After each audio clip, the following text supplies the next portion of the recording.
I've got a bit of a Nintendo Switch roundup for you today, first of all regarding the sales of the system, as well as an inkling into what could possibly be causing the performance problems on some games. However, let's start with the sales, shall we? As according to a report from SuperData, the sales worldwide for the system have reached 1.5 million consoles sold.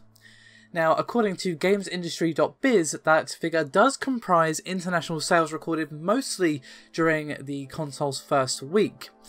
Now, you might be wondering, well, what's SuperData's source for this? Well, it is actually Famitsu, who you probably know. They are a very popular Japanese gaming publication. They're often the source of many comments from developers and so on. And they also got some information from the Market Research Institute, GfK.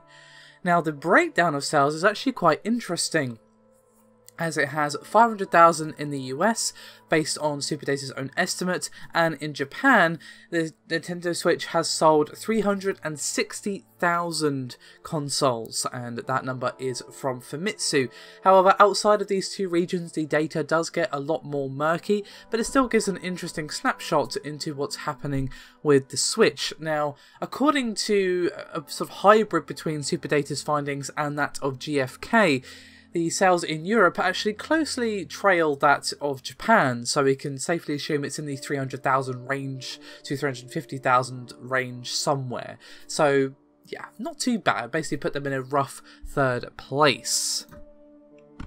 However, we can actually expect some more firm sales performance data from Nintendo when they reveal exactly what's going on when their financial quarter ends later this month.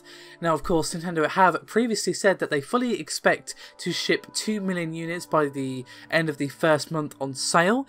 And of course, this data does point to them breaking through that particular barrier, but of course, we will only have to wait and see. Now, as SuperData point out, however, the Switch is off to a great start, but of course there are concerns about its longevity. And I have a comment here from the SuperData founder, Joost van Drunen, whose name I probably just butchered, so my apologies. And he said, quote, "The data indicates that the Switch is off to a great start, but leaves unanswered the question whether the device will be adopted by the mainstream on the long term. Can the Switch grow its install base once the swooning around Zelda dies down?" And that is definitely a very valid question, but of course, only time will tell. But so far, the Switch is doing quite well for itself. You know, we've had previous reports, say from the New York Times, that the Switch has passed the Wii sales over a similar period, and of course, Nintendo have been very loudly proclaiming that this is the fastest selling console in the Americas. So basically, the TLDR of all of that is that the Switch is doing quite well so far, but there are still some nagging concerns about the long term, but of course, we'll have to wait and see. And of course, at the end of the financial quarter, we can hopefully get a clearer picture of exactly what is going on with the Switch sales. So, let's move on to those performance problems I mentioned. Well, as we know, the Switch is actually pretty decent for a powerful portable experience. You know, it's pretty good. It's pretty good when it's in handheld mode. Docked, you know, that's not its strength. I've always said that Nintendo should market this as a handheld that can play on your TV rather than the other way around. But, you know, there are still performance problems in games, especially Zelda, despite the fact that it is powerful for a handheld device. Now, this isn't just Zelda that's impacted by this. There are a few games that suffer from performance problems, and according to a report from Nintendo Life, a rather unsuspecting cause could actually be, well, the culprit, I suppose. And it could actually be the way that the console looks for Wi-Fi. Now, it has a feature known as Auto Connect for Wi-Fi. Basically means, you know, what it says on the tin. It will automatically connect to the nearest Wi-Fi signal or what have you, assuming, of course, you've set everything up.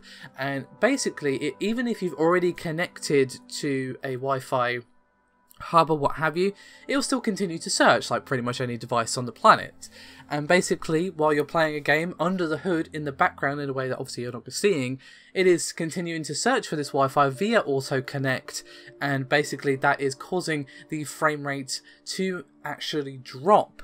Now again, this is not confirmed. According to Nintendo Life, a third-party developer told them this is actually the issue, and that Nintendo are aware and are working on a fix for the issue. But a user on Nintendo Life also chimed in and said, you know, anecdotally for them, when they disabled Auto Connect, they actually did see an improvement in performance for several games, including, of course, Zelda. So essentially the TLDR of all of that is, if you are suffering from annoying performance issues on the Switch, I would consider using the auto connect option, or sorry, turning off the auto connect option. Of course you can put it in flight mode to disable all Wi-Fi, just absolutely, but that does not work when it's docked.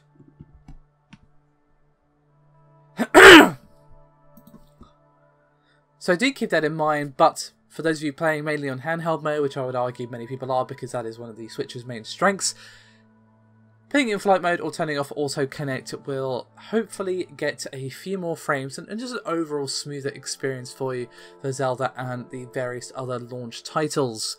So that's me done for this video. Thank you very much for watching, and I'll see you next time.